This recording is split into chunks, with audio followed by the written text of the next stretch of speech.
Hello dear student, welcome to our YouTube channel Jaggesh Biology. Today we are going to discuss about chapter number 2 from class 10th science, and the name of the chapter is acid, base and salt. Let's start our video.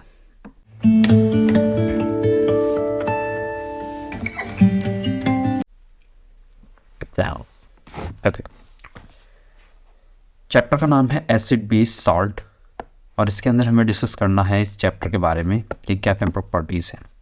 कुछ इसकी physical properties पढ़नी है, फिर इसकी chemical properties हमें पढ़नी है, कुछ डिफरेंसेस वगैरह, और लास्ट में हम बात करेंगे सॉल्ट्स की, जिसमें से हमें हर बार एक ना एक क्वेश्चन 100% हमें CBSE की बोर्ड एग्जाम में देखने को मिलता है।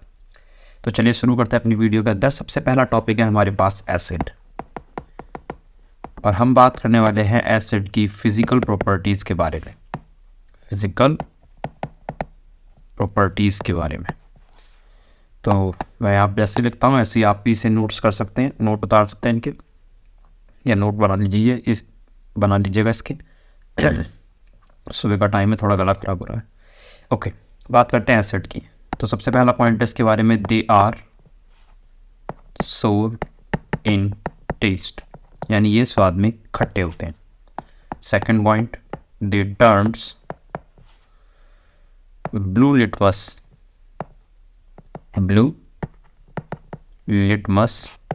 टू रेड, ये ब्लू लिटमस को रेड कर देते हैं। तीसरे पॉइंट की बात करें, gives H positive ions in aquatic solution, यानी जब आप इसका सॉल्यूशन बनाते हैं तो इसके अंदर ये H पॉजिटिव आयन देते हैं। और फोर्थ, दे ऑल्सो कंडक्ट, यानी जो इनका सॉल्यूशन होगा कंडक्ट इलेक्ट्रिसिटी,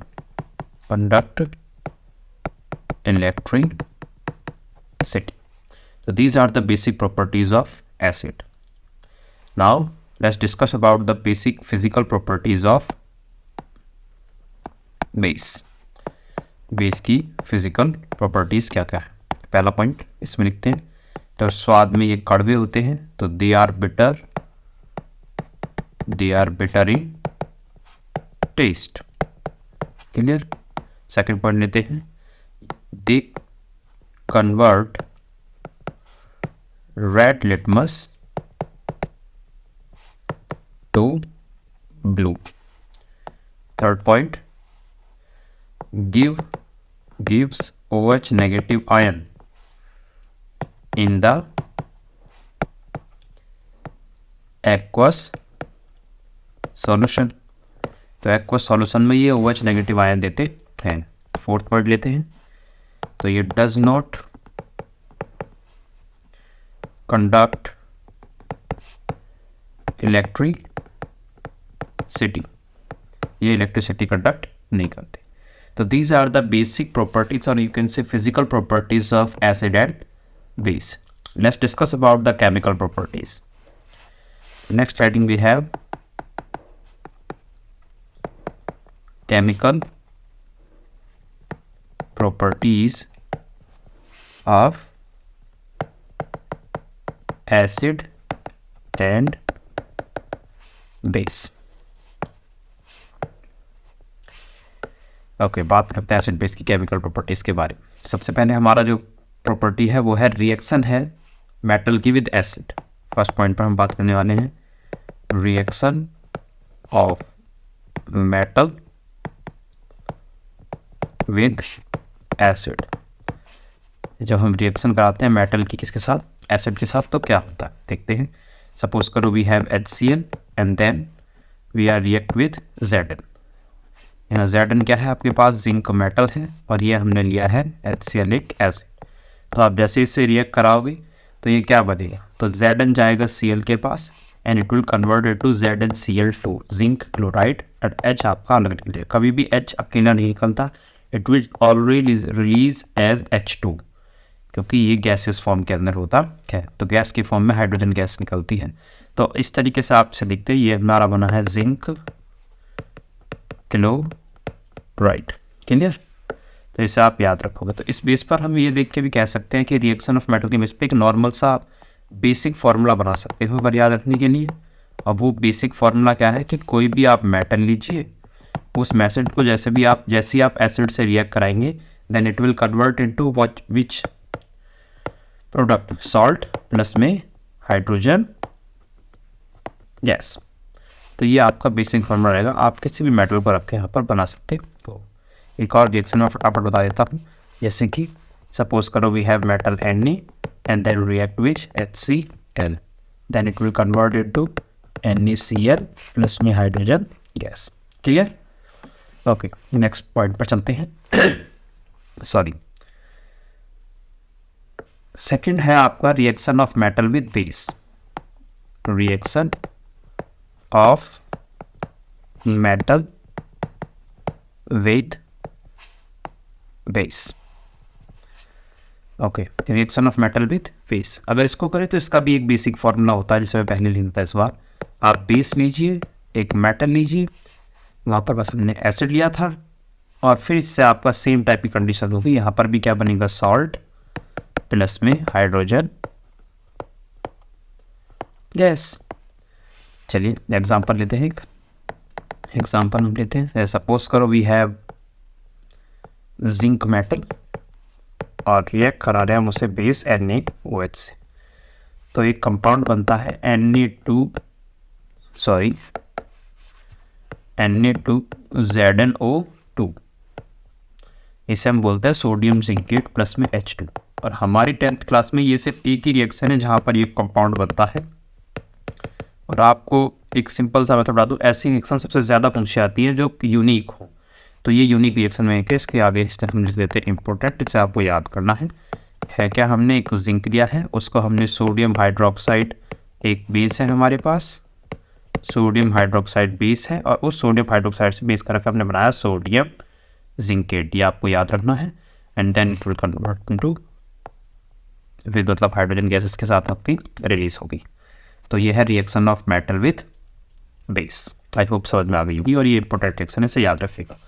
चलिए नेक्स्ट पॉइंट पर मूव करते हैं। अगली जो इसमें पॉइंट है वो है रिएक्शन, यानी तीसरी जो केमिकल प्रॉपर्टी है, reaction of metal with metal carbonate, not acid, वही इसका लिखना हम यहाँ पर ऐसे लिख सकते हैं, मेटल कार्बोनेट को रिएक्ट करा देते हैं। Reaction of metal carbonate, reaction of metal carbonate with acid and base, with acid and base दोनों ले सकते हो, या फिर आप खाली एसिड भी ले सकते हो। तो सपोज करो I am taking acid, reaction लिख के देखते हैं। तो जैसे सपोज करो वी हैव एसिड और मेटल कार्बोनेट, हमने लिया Na2CO3 और उससे रिएक्ट कराया हमने HCl से। वर्ड लिखता हूँ सही से, कन्फ्यूज़न नहीं होनी चाहिए। HCl को हम रिएक्ट करा रहे हैं Na2CO3 से, तो ये क्या बनाएगा, तो यहाँ पर जब हम इसको रिएक्ट कराते हैं तो यहाँ पर ये कन्वर्ट होता है किस में, Na2,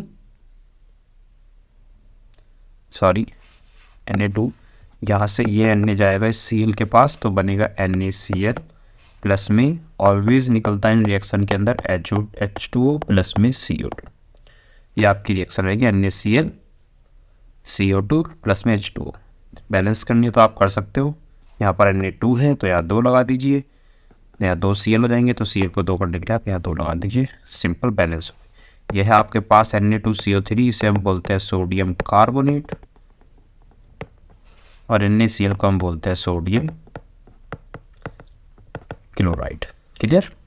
ऐसे ही यहाँ पर रिएक्ट कराया था वन मोर से, जहाँ पर हमने लिया मेटल कार्बोनेट। अब हम बात कर रहे हैं with metal hydrogen carbonate, hydrogen carbonate, या जिसे कभी हम बोलते हैं metal by carbonate, metal by carbonate. तो इस रिएक्शन को आप कैसे लिखेंगे, वही HCl लिया आपने और इस बार आपने लिया मेटल यानी सोडियम हाइड्रोजन कार्बोनेट NaHCO3, और जैसे आप इसको रिएक्ट कराते हैं तो फिर Na आप दिख रहे हैं, फिर आपको Cl दिख रहा है, तो दोनों मिलके क्या बनाएगा, NaCl प्लस में H2O और प्लस में CO। इस रिएक्शन को आपको बैलेंस करने की ज़रूरत है नहीं। मेटल हाइड्रोजन कार्बोनेट की जो हम रिएक्शन करते हैं यहाँ पर, इसके साथ में ये ऑलरेडी आपकी बैलेंस होती है। तो ये 2 रिएक्शन है, ये दोनों रिएक्शन भी आपकी इंपॉर्टेंट है, इसे आप याद रखिएगा। ओके, आगे मूव करते हैं। अगली अब डिस्कस करा जाता है तो हम मेटल को कार्बोनेट के साथ बेस के साथ भी रिएक्ट करा सकते हैं। अब वो बेस भी आपका कोई सा भी होता है, अगर हम कहें कि मेटल कार्बोनेट बेस से रिएक्ट करता है नहीं कर सकता, तो कुछ कंडीशन में हमें ऐसा लगता है कि वो बेस से रिएक्ट कर जाएगा, पर कुछ में नहीं होता। तो नोट करने वाली बात है। वैसे यहाँ पर रिएक्शन आपके कोर्स के रेस्पेक्ट में देखी जाए तो यहाँ रिएक्शन नहीं होती, यानी कि metal carbonate do not react with base, इसे आप याद रखना। यानी कोई भी मेटल कार्बोनेट अगर आप बेस से रिएक्ट कराओगे तो वो रिएक्ट नहीं करेगा। क्लियर? चलिए आगे मूव करते हैं। नेक्स्ट जो टॉपिक है वो है हमारा कि हम CO2 को किस तरीके से आप टेस्ट करते हैं और कैसे रिएक्शन कराते हैं। तो CO2 को हम पास कराते हैं, यानी रिएक्शन है आपकी जो आप इंपॉर्टेंट रिएक्शंस में से एक है reaction of CO2 with lime water, with lime water. अब लाइम वाटर का फॉर्मूला आपको याद रखना, ये होता है CaOH का होल ट्वाइस, इसे हम बोलते हैं कैल्शियम हाइड्रोक्साइड, और स्लैक लाइन भी कभी कभी हम इसे बोलते हैं। ठीक है, जिससे वजह से होता क्या है, तो याद रखना ये रिएक्शन जब होता है होगी तो कुछ इस तरीके से होगी, CaOH2 प्लस में CO2 and it will convert into CaCO3 plus H2O, और यहाँ बनेगा calcium carbonate, calcium carbonate. Clear? क्या बनेगा यहाँ पर? कैल्शियम कार्बोनेट, जिसकी वजह से ये रिएक्शन होने तक का स्टेप क्या है, अगर इसमें एक हम फिजिकली कंडीशन देखें तो फिजिकल कंडीशन होता है कि जो लाइम वाटर हमने लिया है, ये जो लाइम वाटर हमने लिया था, इट टर्न्स मिल्की। कैसा हो जाता है? तो कई क्वेश्चंस के अंदर ये लिख के देते हैं कि इस कंडीशन में क्या होता है, तो ये जो लाइम वाटर होगा it will turn into milk form. Clear? अब यहीं पे एक कंडीशन होती है कि सपोज करो ये जो CO2 आप यूज़ कर रहे थे, इस CO2 को हम एक्सेस अमाउंट के अंदर यूज़ करें, यानी CO2 एंड एक्सेस अमाउंट, तब क्या होगा? तो CO2 को हम एक्सेस अमाउंट में यूज़ करें तब क्या होगा? तो ये रिएक्शन कैसे होगी देखिए, जैसे आप इसको एक्सेस अमाउंट के अंदर पास करेंगे तो इसके अंदर पास करिए किसके साथ? कैल्शियम कार्बोनेट के साथ। तो CaCO3 प्लस में CO2 और in the presence of H2, then it will convert into a compound which is known as CaHCO3 का होल ट्वाइस, CaHCA ब्रैकेट में HCO3 का होल ट्वाइस, इसे हम बोलते हैं calcium hydrogen carbonate, calcium hydrogen carbonate. और important बात याद ये रखनी है यहाँ पर कि ये सॉल्युबल होता है वाटर, सॉल्युबल इन वाटर। अब यहाँ पर कैल्शियम कार्बोनेट था, ठीक है, यहाँ पर कैल्शियम कार्बोनेट था जो कि कैसा होता है? इनसॉल्युबल इन वाटर, ये वाटर में सॉल्युबल होता नहीं है। तो ये सॉल्युबल नहीं है, इनसॉल्युबल। और अगर हम चाहते हैं कि किसी कैल्शियम कार्बोनेट की कोई चीज़ है उसे सॉल्युबलाइज करना चाहते हैं तो आप एक्सेस अमाउंट के अंदर क्या यूज़ करेंगे? CO2। जैसे ही आप CO2 को एक्सेस अमाउंट के अंदर डालते हैं, ये कन्वर्ट हो जाता है कंपाउंड के अंदर जिसका नाम है कैल्शियम हाइड्रोजन कार्बोनेट, जो कि सॉल्युबल होता है वाटर के अंदर। क्लियर? ओके, तो अब बात करते हैं नेक्स्ट केमिकल प्रॉपर्टी की। और नेक्स्ट केमिकल प्रॉपर्टी जो इसमें है वो है आपके reaction of acid, reaction of acid with base. आपको एसिड को बेस से रिएक्ट कराना है, तो ये रिएक्शन भी जस्ट सिंपल है। एसिड ले लीजिए, सपोज करो we have HCl and we will react with base, हमने ले लिया NaOH। तो इस रिएक्शन को आपको कंप्लीट करना है। फिर वही देखिए, यहाँ क्या दिख गया आपको? Na, यहाँ क्या दिख गया? Cl।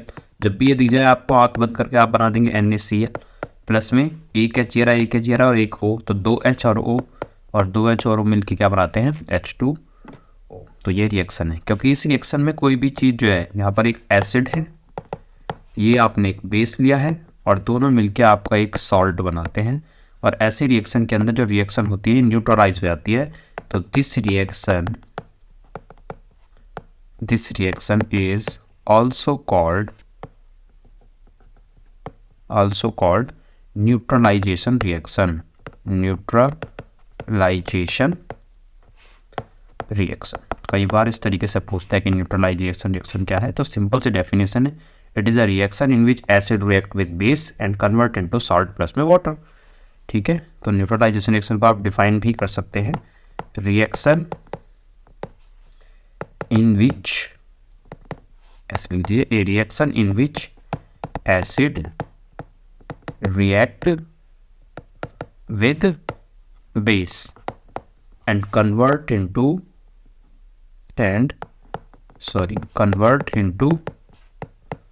salt and water। Clear? तो ये था यहाँ पर आपका इसके बारे में। ओके, ये थी हमारी बेसिक केमिकल प्रॉपर्टीज़ के बारे में। अब चलते हैं नेक्स्ट टॉपिक पर, और नेक्स्ट टॉपिक इस बुक के अंदर अब जो है वो है आपका pH, power of hydrogen. Power of hydrogen, clear? यहाँ पे जो बात करनी है हमें वो बात करनी है पावर ऑफ हाइड्रोजन के बारे में, pH। तो ये बेसिकली क्या है, इसको हम कहें इट इज़ अ स्केल, एक स्केल हम होता है pH स्केल जिसे हम बोलते हैं। यहाँ पर मैं लिखता हूँ pH स्केल। तो ये स्केल किस चीज़ का है, scale for measuring H positive ion, कि कितने H पॉजिटिव आयन है आपके किसी भी सॉल्यूशन के अंदर, यानी उसकी कंसंट्रेशन का पता करते हैं। तो H positive ion concentration in a solution, किसी भी सॉल्यूशन के अंदर क्या कंसंट्रेशन है, इसके लिए हम इसका इस्तेमाल करते हैं। अब इस pH स्केल को अगर आप ऑब्जर्व करें कुछ इस तरीके से, तो इसकी वैल्यू स्टार्ट होती है starting from the 0, then we have a mid point 7 and then final point is 14, यानी 0 to 14 हम इसकी वैल्यू जाते हैं pH स्केल में। और 0 से लेकर 14 तक के जितने भी होते हैं ये होते हैं एसिड। 7 पे जो वैल्यू होती है ये होती है न्यूट्रॉन, और इससे आगे के जितने भी कंपाउंड होंगे या उसकी जिसकी वैल्यू इतनी 7 से ऊपर नंबर की आएगी वो सारे होंगे आपके बेस। क्लियर? अगर एसिड की बात करें तो इधर की तरफ जब हम मूव करेंगे तो एसिडिटी या एसिडिक कंडीशन, ऐसे लिख लेते हैं, एसिडिक कंडीशन जो है आपकी, एसिडिक कंडीशन जो है वो आपकी इंक्रीज होती है। क्लियर? और बेस में इधर की तरफ जाने पर आपका होता है, यानी कि यहाँ पर होगा बेसिक कंडीशन इंक्रीज होगी। मैं इनके कुछ क्वेश्चंस वगैरह बाद में कराऊंगा, तो आप ध्यान रखना किस तरीके से सॉल्व करते हैं। अभी के लिए वैल्यू याद रखिए, एसिडिक कंडीशन इधर होगी, यानी कि अगर 0, 1, 2 अगर कोई है तो 2 इज़ मोर एसिडिक देन 5, इस तरीके से आप याद रखते हैं। सपोज करो 2 दे रखा है तो 2 इज़ मोर एसिडिक देन 5। यहाँ पर देखें तो सपोज करो 8 है तो 8 इज़ लेस एसिडिक या लेस बेसिक देन 13 और 14, जो भी आप ले हो। आई होप समझ में आ गया होगा आपको। तो आप ऐसा भी कह सकते हैं अगर चाहो तो कि जो pH है अगर 7 है तो the condition will be neutral. अगर आपका जो pH है ग्रेटर देन 7 है the condition will be basic. अगर pH आपका लेस देन 7 है the condition will be acidic. Clear? इस तरीके से। अब इसी में एक बात और याद रखनी होती है, वो ये कि जितने हम एसिड में होते हैं तो वहाँ पर मोर नंबर ऑफ हाइड्रोजन आयन देखने को मिलेंगे, जबकि यहाँ पर आपको less number of hydrogen ion देखने को मिलेंगे। इसलिए अगर आप अपनी बुक को अगर रेफर करोगे तो उसमें कुछ इस तरीके से एक लाइन दी हुई है इस pH स्केल पे, जहाँ यहाँ पर लिखा है H पॉजिटिव कंसनट्रेशन सबसे ज़्यादा और यहाँ पर आपको जाती है OH नेगेटिव की कंसनट्रेशन सबसे ज़्यादा। क्लियर? तो ये थे आपका यहाँ पर pH से रिलेटेड पॉइंट कि pH क्या है और pH स्केल क्या है। अब इसमें कुछ कंडीशंस आपके बुक में देखिए जिसे आप पढ़ सकते हो, जैसे कि pH कैसे कैसे कहाँ कहाँ यूटिलाइज होता है, उसका क्या क्या यूज़ है, इसके क्या क्या बेनिफिट है। जैसे कि प्लांट्स जो भी होते हैं या जितने भी एनिमल्स होते हैं, प्लांट एंड एनिमल्स जो होते हैं, दे आर pH सेंसिटिव, यानी उनकी बॉडी जो होती है एक ऑप्टिमम pH पर काम करती है। अगर एक ऑप्टिमम pH नहीं होगा तो उनकी बॉडी प्रॉपर वे में काम नहीं करेगी। क्लियर? इसी तरीके से हमारी बॉडी के अंदर भी डिफरेंट रेंज देखने को मिलते हैं, जैसे कि हमारी बॉडी अगर है कि अगर ह्यूमन बॉडी कितने पे वर्क करती है, तो आप याद रखेंगे ह्यूमन बॉडी वर्क करती है, उसके वर्किंग करने का pH होता है, उसकी रेंज होती है works with in pH range and the range is 7 to 7.8। ये नॉर्मल होता है, जिसमें आपसे कभी ब्लड का पूछें तो यहाँ ब्लड का pH आप याद रखेंगे वो होता है 7.4। कितना होता है? 7.4, यानी कि ये थोड़ा सा एल्कलाइन होता है, यानी बेसिक होता है। क्लियर? तो ये ब्लड का pH है जिसे आप याद रखेंगे। इसके अलावा वैसे और भी है कि जैसे कि एनवायरनमेंट के रेस्पेक्ट में भी पूछते हैं कि जैसे pH ऑफ रेन वाटर, अगर आप जो रेन है, बारिश है, उसका पानी का pH अगर लेस देन 5.6 हो, लेस देन 5.6 हो, यानी 5.6 से उसकी वैल्यू कम हो, तो उस रेन को we call what we call acid rain. तो उसको हम एसिड रेन बोलते हैं। तो कई बार छोटा सा क्वेश्चन एक नंबर पूछता है व्हाट इज एसिड रेन। तो एसिड रेन क्या है? When the pH of the rain water is less than 5.6 then this rain is known as acid rain. तो ये है आपका इसके अंदर एसिड रेन के रिगार्डिंग में। इसके अब हम बाकी चीज़ को भी डिस्कस करेंगे। यहाँ पर हमें बात करनी है सॉल्ट्स के बारे में, और उस सॉल्ट्स के बारे में हम नेक्स्ट वीडियो लेके आएंगे, जिसमें पार्ट 2 के अंदर, जिसमें सिर्फ हम सॉल्ट्स की बात करेंगे और उसको बताएंगे किस तरीके से कौन सा सॉल्ट आपका यूटिलाइज होता है, कौन सा सॉल्ट इंपॉर्टेंट है। तो ये थी इस वीडियो के अंदर बेसिक बात। आप इसे पढ़ें और इसकी सारी रिएक्शंस को, केमिकल प्रॉपर्टीज़ और कोई स्पेसिफिकली पढ़ें, ये आपके बहुत काम आएगी। Thanks for watching.